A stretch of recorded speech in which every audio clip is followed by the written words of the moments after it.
Hey, it's Lowe's here, and it's time to ring the bell with Service Bell Paladin, aka a non-pure Paladin.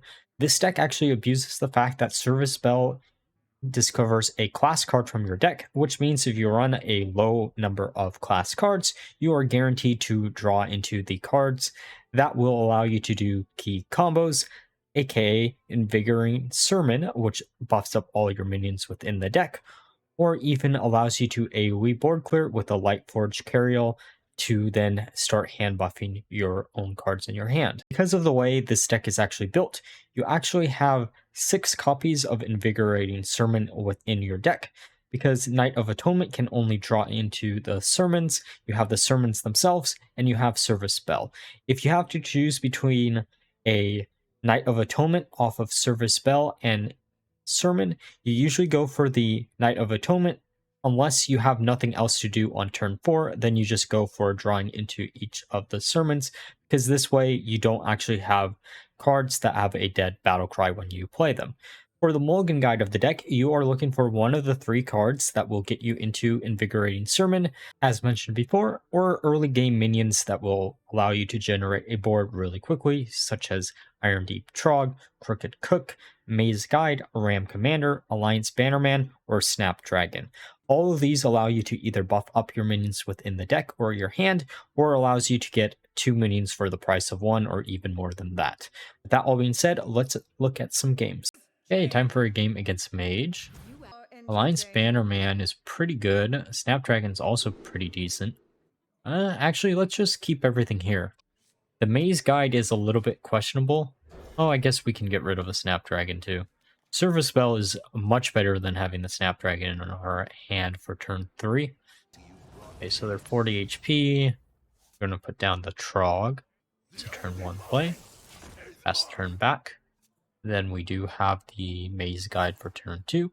They have Wildfire, which is a little bit annoying, but we now have 2 Trogs, so that's pretty good. The second Service Bell. I wonder if this is before... Oh, shit. That is a really cool 2-cost minion that we actually generated there. We're going to scale so quickly now. Okay, let's use the Alliance Bannerman instead of the Service Bell, because this will draw us into 2, which gets us Knight of Atonement, which is really nice. And Blade Master, which is pretty decent too. They're probably going to focus down the Trog, because they can ping the Trog and then it still does its thing.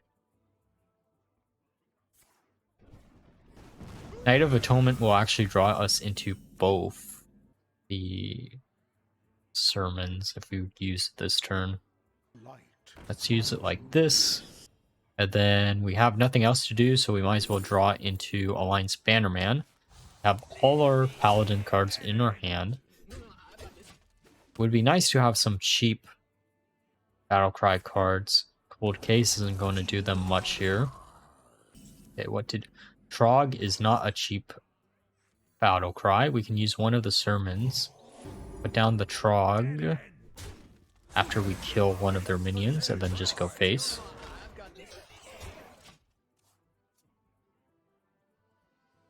Volner is also the reason why I don't think the Kelthus combo actually died at all in the recent changes. Ramen can still do the broken multiple sire combo.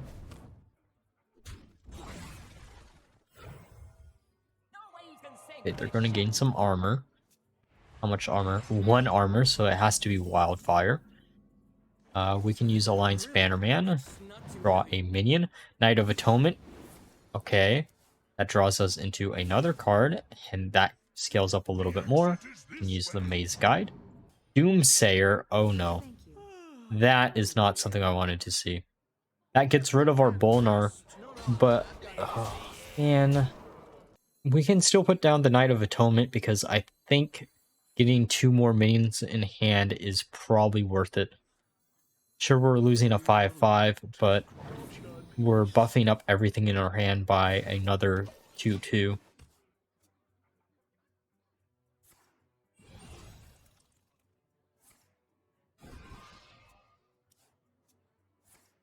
Or 1-1, I should say. And we do have Sermon in hand too. Now all of our minions die.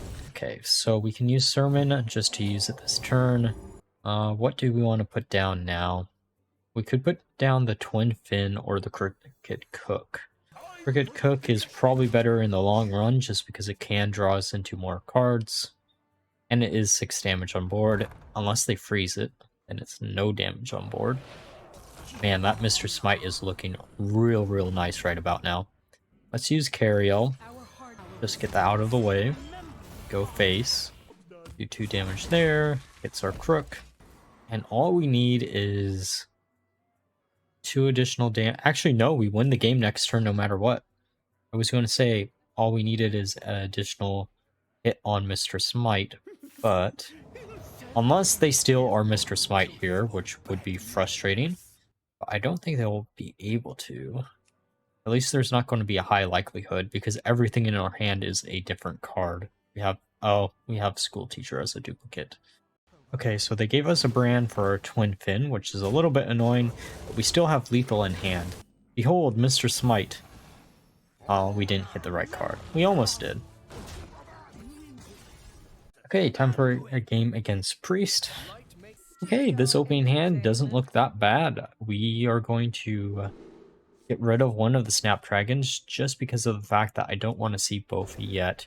Keeping the second one wouldn't have, in theory, been that bad, but I'd rather try to see if we can actually get a Sermon without having using the Knight of Atonement. Okay, so they have 40 cards, which probably means questline, and they are questline. We're going to put down Knight of Atonement. We could, in theory, coin out the Ram Commander, but I think just playing the Knight of Atonement and keeping the coin is probably a better position. And then we can use Ram Commander next turn. I'm just going to shuffle something back into the deck. Oh, Iron Deep Trog might be actually worth coining out turn 3. We can put down the Crooked Cook. I am misplaying a little bit here. No, the Crooked Cook guarantees us drawing an additional card. Yeah, let's coin this out and then use Invigorating Sermon. We could have got a little bit greedy with the Ram Commander, which probably would have been a better turn 2 play than the Crooked Cook, but I like the additional card draw. Got the Service Spell, which at this point doesn't really do much. We're probably going to seal Cariel if they see it. And I don't know if it was this game or another game. I didn't realize Service Bell actually... Okay, they took the Ram Commander. That's kind of weird. We have the Alliance Bannerman. Wish we had that Ram Commander now. Oh, a Iron Deep Trog. We can put down one. And then we'll just go face. But like I was saying before, I didn't realize Service Bell actually gives you a class card and not just a Paladin card. And I gave it to my opponent, and I lost the game because of it. Okay, so they're going to use the Ram Commander to actually get rid of the Crooked Cook. That's fine. We have a second one in hand. We could use the Service Bell. Actually, let's just buff up everything a little bit more. And then kill the Theatar. Oh, Bran. Oh, right. I ended up cutting out Bran, and I can't remember who I ended up putting in instead. I don't think he ever came up in a single game when I was playtesting this deck. It was a neat inclusion, it just didn't matter too much. Conviction is probably what we want here. This will make it... Of course it hits the Scorpid that can't actually attack this turn. Well, let's put down the second Trog and then just go face. Ram Commander. Or maybe I didn't actually cut out.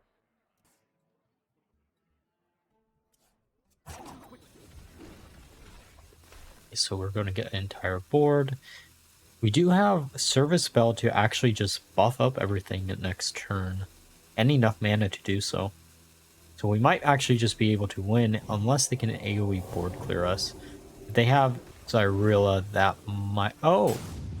That isn't Zyrilla, but it does do basically nothing because it just gives us a bunch of Trogs again. Let's use Service Bell, get Sermon, use Sermon, and now we're just going to go face with all of our Trogs. And this is reminding me of the Ultraact Valley release. Now they're at 4 HP, and we have Smite in hand to finish off the game next turn. We could actually just attack with Cariel. And they give up. Hey, time for a game against Druid. Okay, Iron Deep Trog, Alliance Bannerman, Blade Master. Let's keep Theatar because I'm assuming they're going to have Sire in hand, and I'd rather just steal it. Getting Smite instead is not something I want to see. Well, let's put down the Trog. If you're going to attack into the Trog, that's fine. Knight of Atonement. Okay. Let's put down the Ram Commander. And then next turn we can use the Knight of Atonement to get a Sermon out of the deck.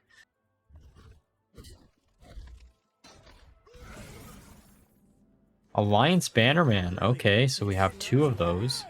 Second Iron Deep Trog. Let's actually just coin out a Knight, get the Sermon, because that guarantees us a next turn play.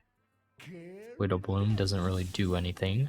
Oh, the second Knight of Atonement. That would have been nice before I coined out first one. Oh well. Just kill the minion and go face.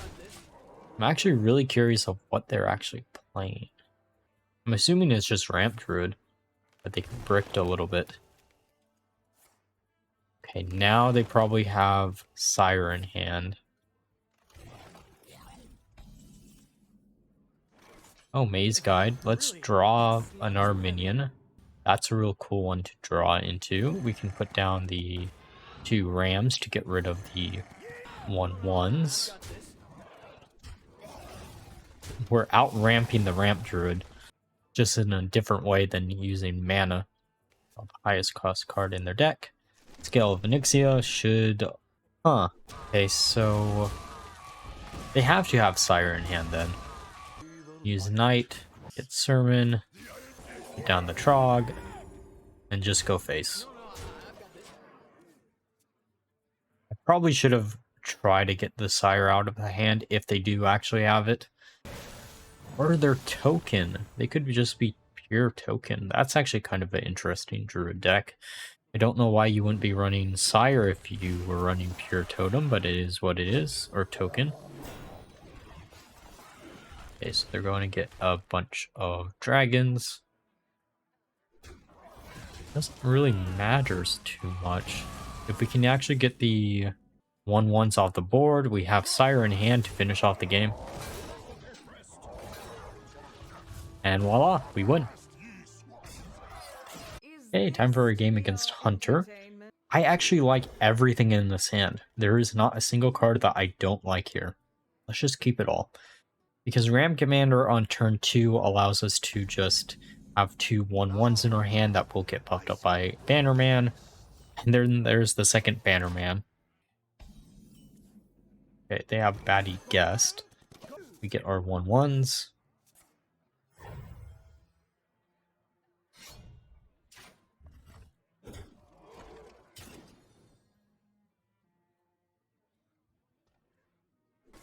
Okay, let's put down the Alliance Bannerman.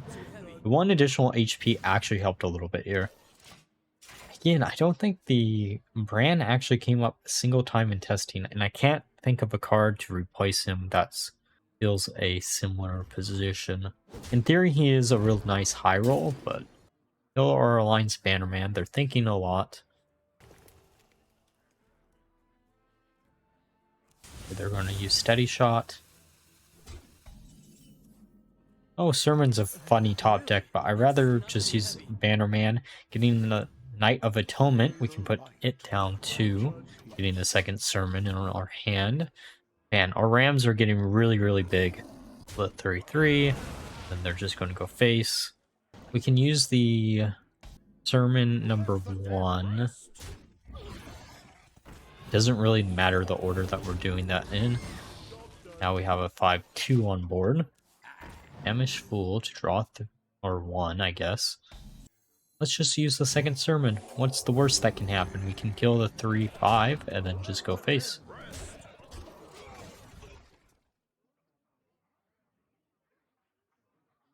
Have a 6/5 Twin Fin in hand. That is all that I could have ever asked for when making this deck. Okay, so they probably are getting like Freezing Trap and Explosive Trap improved, if I had to guess. If they get Ice Trap, sorry to tell them, we don't have any more spells in our deck, so it doesn't really matter. Eotar's interesting, but is there anything we want to give to our opponent in our hand?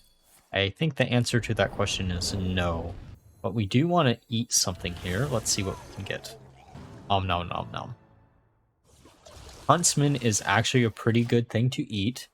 I've had an 8/8 Mutanus before eating anything in this deck, which was really funny.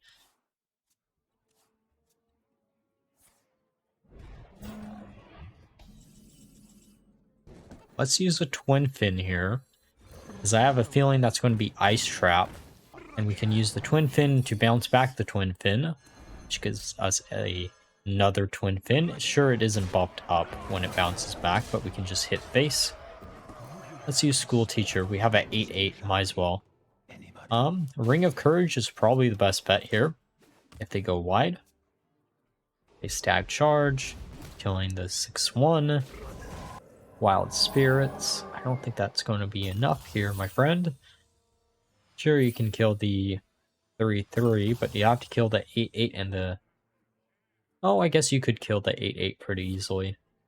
Now, that is not the card that I wanted to see randomly generated there.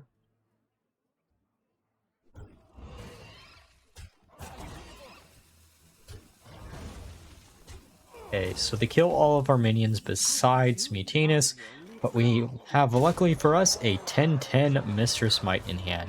And we have a Nogoline anyways, just to buff this up to soak in a little bit more damage. Alright, now that we're through the games, let's discuss my final thoughts of the deck. Overall, this deck actually shocked me of how well this one turned out. It had around a 50% win rate, which was absolutely insane at Diamond 5. There were actually two other ideas that I had to abuse Service Bell in a deck like this. The first one being Frontlines, where we're trying to get a bunch of big minions out on one turn, but that requires you to have a lot of big minions in the deck and not that many small minions, so I didn't think that would be consistent enough. And the other idea was to use more pirates instead of using some of the Battlecry synergy with Snapdragon. I went with the Snapdragon synergy instead, mainly due to the fact that this will allow you to best simulate the Prince Kelthis card that we had from Knights of the Frozen Throne in the current metagame, and there are a lot of really good Battlecry minions that allow you to generate additional minions if you do play them. But again, you could try out the Pirate synergy, which might turn out a little bit better. Overall, I can easily recommend this deck to you if you want to play something a little bit unique with the recent changes into the Hearthstone metagame. And like always, if you enjoyed the video, please leave a like, comment, and subscribe. Until next time, bye bye.